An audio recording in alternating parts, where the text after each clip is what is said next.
So yun mga pards, good day and welcome ulit sa ating channel. So yun nga, so for today's video mga pards, nakita ko na or ito marahil yung nadidinig kong ingay minsan pag once na dalawa kami ng OBR ko, pag nagkakaroon ng hums tapos medyo pataas o pagkatapos ng hums o kaya may time minsan na biglang arangkada, yung parang may pumipitik-pitik yung pag medyo nag-vibrate na yung motor tapos bilang parang may pitik, tapos pag nagpe-preno ako biglang may pipitik na tik, malakas na tik, kala mo kung ano yung humahampas pa na dun.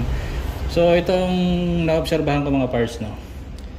So ito yung sa may brake caliper. Ito, kita nyo ba itong part na to? Kaya punasan ko. Yan. Ito. Malalim na siya. Ito kasi yan eh. Yan. Yan na. Ito na yung pumipitik-pitik. Yan. Masyado nang maluwang yung clearance. Ito yung talagang na-damage. Ito. Yan. Sa katagalan na rin. Kita ba? Yan. Lumalim na siya. Kaya pag tumatakbo, ipitik-pitik siya, maingay siyang ganyan. Yun. Tapos sa pasa nakita ko, tingin ko ito rin, oh. Kita ba mga parts? Ito medyo nahasa siya. Dito siya nakasampa. Yan mga parts, oh. Yan. Dito siya nakasampa. Ganyan siya. Yan, oh. Masyadong malaki na rin yung kanyang clearance. Yan. So maraming dahilan, no? Mas maganda palitan ng ganito ulit. Ay matagal na rin tinakbo. Yan. Tapos ito pa mga parts itong nakita ko rin to sa pinaka pin nya. Kita ba? Yan, itong part na to, yan, gas na siya. May ano siya, may lalim na rin kasi ito yan eh, nandito medyo masyadong malaki na rin yung clearance. Same siya dito. Bali ang assembly niya ganito. Ayan siya. Tapos ito. Yan. Pag nalagay na yan, ito yung isa. Ito. Yan. Kita nyo? Ang laki masyado na ng clearance. Kaya ito yung naririnig ko pag tumatakbo. Tapos itong isang pino to nakakasalpak to eh. Yan, salpak ng ganyan yan. Kung tutusin lang gumagalaw lang dyan pag nagpreno ka, kasi may single pot caliper lang naman to eh. Ito yung umuusad eh. Ito yung umusad. Nandito kasi yung pakat ng pinaka piston ng brake natin, yung caliper yan. Yung umuusad dyan, gumaganon. Kita ba gumaganon?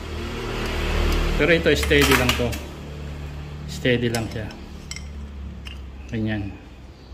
Steady lang siya, hindi siya gumagalaw. Yung nga lang, sa katagalan, pag napapersa na yung ano, ito, nagagalaw din to. Masyadong malaki yung clearance. So ngayon, wala pa akong pamalit dyan. Pagtsatsagaan ko muna siyang maingay.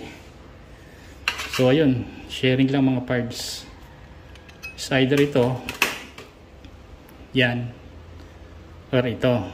Pero mas maganda lahat palitan lang kasi matagal na eh. 6 years na yung NMAX B1 ko eh. Ayan, malalim na yan, may kanal na. Tapos pag aftermarket yung nabili nyo yung ganito, sigurado masyadong malaki ito.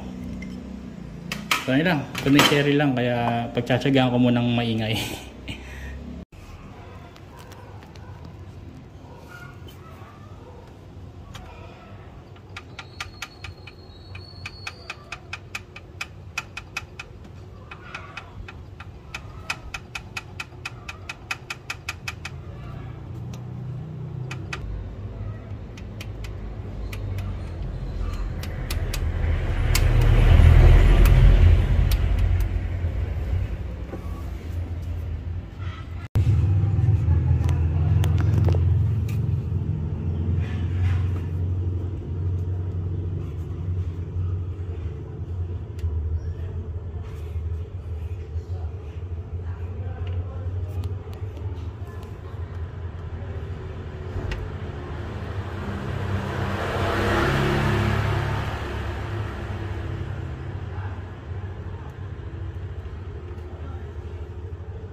So ayun mga parts, at nagawa naman ng paraan kahit papano yun.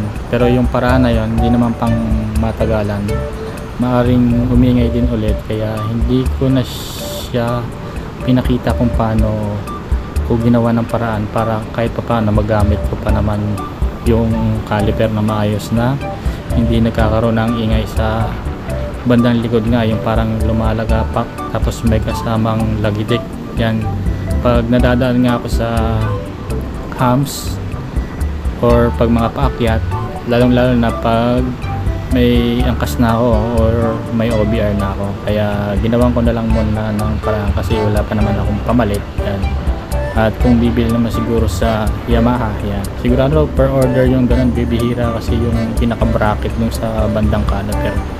Pero ayan, okay na to, at pagtsagaan ko muna hanggang sa maka-order ng panibago. So smooth na ulit ang takbo niya, wala na ako narinig na lagapak or lagitik. So yun lang for today mga parts, salamat.